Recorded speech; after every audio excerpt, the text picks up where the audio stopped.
The first haunted house on this list is Dead of Night. Dead of Night was an attraction run by the Chamber of Horrors on Long Island, New York that closed in 2015. It was regarded as one of New York's most extreme haunted houses, and it had one of the most horrifying haunt openings many had ever seen. Everyone waited in lines, listening to a calming pre-recorded message saying, "We are here for your protection. Everything will be okay. You are safe. We are here to protect you and care for you. We love you.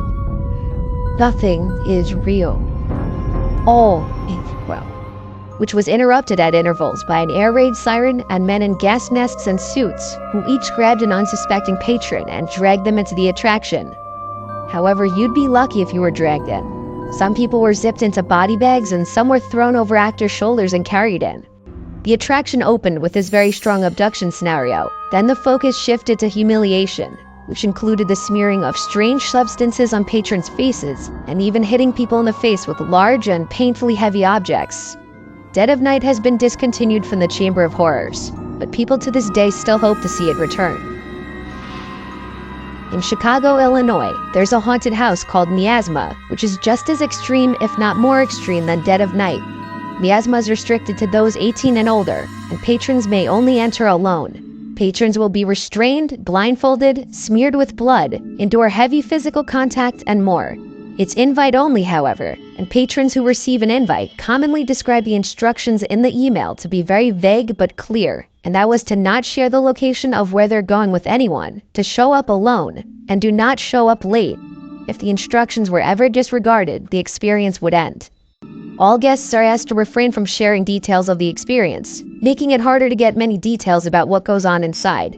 But some patrons have described their experiences to involve physical pain, often leaving with claw marks on their skin, psychological torture, emotional distress, and a lot of violence.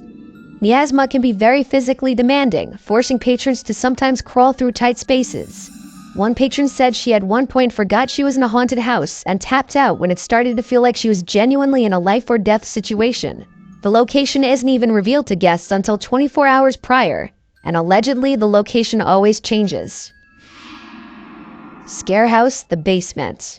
Underneath the regular, tamer attraction known as Scarehouse in Pittsburgh, Pennsylvania, used to lie what was known as the basement at Scarehouse, which was a much more intense, immersive, and interactive experience than that of the one upstairs, and it was held inside a nearly 100-year-old historic and apparently actually haunted building. It's been closed since COVID, but it's rumored to be returning soon.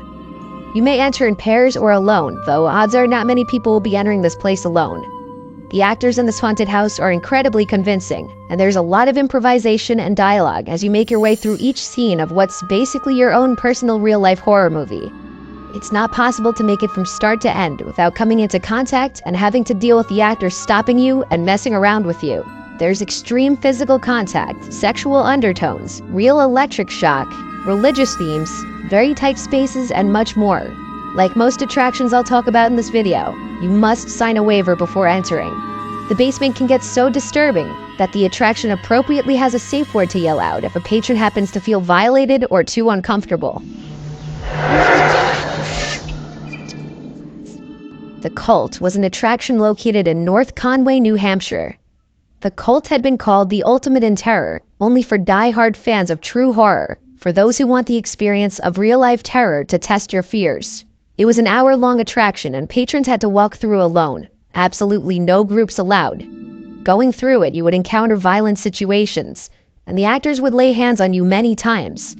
As the nervous patrons meet a man before entering the attraction who asks if they have any problems with darkness, heights, claustrophobia, eels, rats, bugs, needles, or being fully submerged in water. Most of the patrons were already nervous of what they were getting themselves into. Patrons were given a red card on a lanyard. If one decided the experience was too much, they would give up their safety pass and it would be over. During the experience, patrons would be asked to step into a chairlift that led to a dirt path, which would then lead to a cabin where they would meet a man who would shove them into a booth, yell at them, spray them with unknown liquids, throw a bag over their heads, and then carry them outside, where the simulated torture continued. As patrons continued on, it only got worse. Throughout the attraction, patrons would encounter live animals, for example being forced to have snakes or cockroaches crawl on them, forced edibles, for example being forced to drink what the actors would claim as animal urine, extreme violence, and much more. The cult has been closed since 2013. The Blackout Haunted House was an attraction that had two locations, one in New York and one in California. It featured extreme violence, full frontal nudity, forced edibles, submersion in water, physical contact, and patrons had to enter alone. Patrons were abducted in vans, waterboarded, and even rolled naked in a sheet of plastic and forced to walk barefoot down a hallway. Said hallway would lead to a scene with a horrifically tall figure and frail woman, and if I described the scene, this video would probably get age restricted. As a patron would pass, the tall man would stand up, exposing his body, and then threaten to make physical contact with the patron.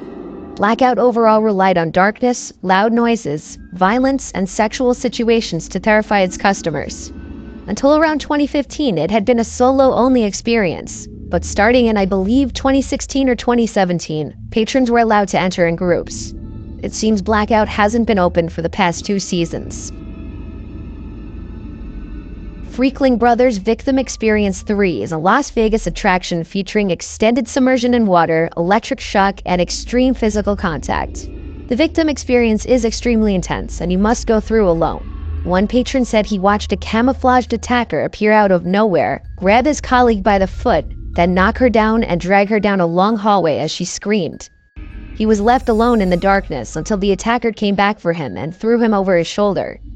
Patrons will experience electric shock at some point, as well as the feeling of near drowning as they're submerged underwater for extended periods of time. As the title of the attraction suggests, once you enter, you are a victim.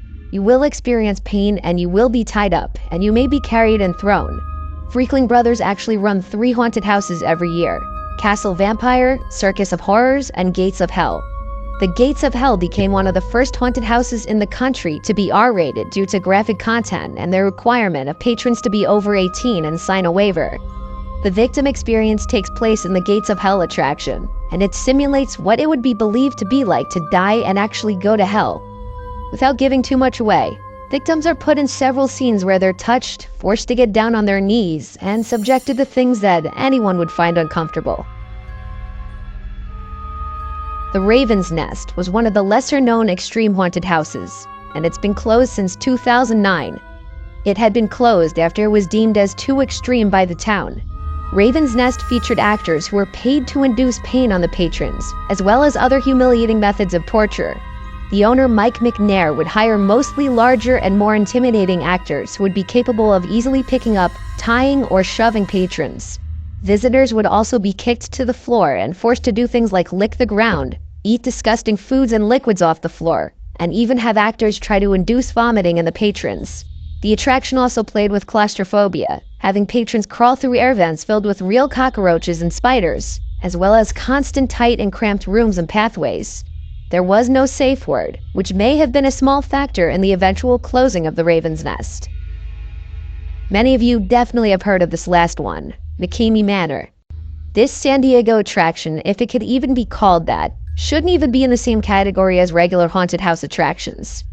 This place tops the list because it tends to use extreme scare tactics that are off limits to professional attractions. It also can't be said that what goes on in this place is safe. Participants are covered in blood, forced to eat disgusting things, threatened with power tools, stuffed in a clothes dryer, submerged in water for extended periods, physically assaulted, and even given an unwanted haircut. Participants often leave covered in blood, commonly their own, and so far nobody has made it through to the end. There used to be no safe word, and they would only pull the plug when medically necessary.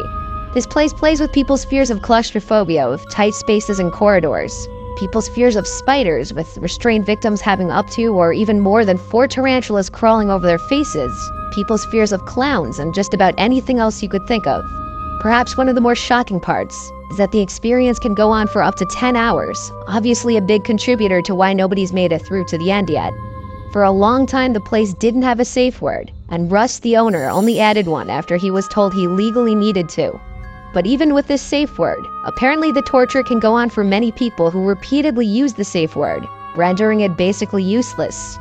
McKamey Manor also garnered a lot of criticism regarding the $20,000 cash prize that they promised to anyone who can make it through to the end, with a lot of people believing they simply wouldn't allow anyone to win, because oftentimes the workers will decide for the patrons that they're done, even if the patron wants to keep going. McKamey Manor is self-described as a place for extreme horror lovers only, who wish to experience what true terror and gross-out torture feels like. But apparently there are a lot of people who wish to experience it, as there's a waiting list of more than 20,000 people. There's currently a Change.org petition to close down McKamey Manor for good, with over 180,000 signatures. Thousands of people shun this place for claiming to be a haunted house attraction, when they believe it's simply a torture chamber under disguise. Rush's 40-page waiver is also very questionable, and he apparently misspells the word liable multiple times to attempt to make certain points of the waiver void. Whatever your thoughts on this place are, anyone would admit it's the definition of a horror attraction that takes it way too far.